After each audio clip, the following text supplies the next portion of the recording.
Alright, so our program works by being able to extract relevant data from any homepage of any news site. So the way it works is once you specify the sites that you want to get all the news from in the urls.txt file, in this case we're using the New York Times. When you run the script, it'll open a Chrome browser and it'll visit the homepage of the site, and then it'll extract all relevant content.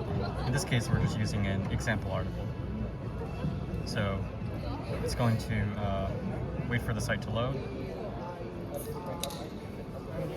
and then it's going to wait a bit, and then it's going to scroll down on the site to load all the content, and then it's going to save the raw HTML of the site so that we can process the data.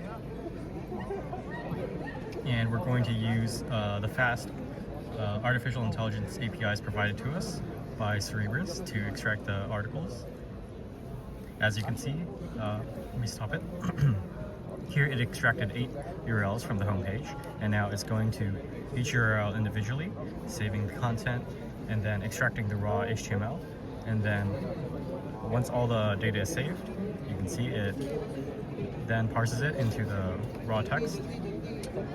So this extracts only the relevant article from the source instead of saving all of the images and the headers and whatnot. So this is just the pure news every day. And then we have a backend that hosts all of these news articles processed through an artificial intelligence. We're using Gemini 2.5 for its in-depth analysis. So for every individual source, we generate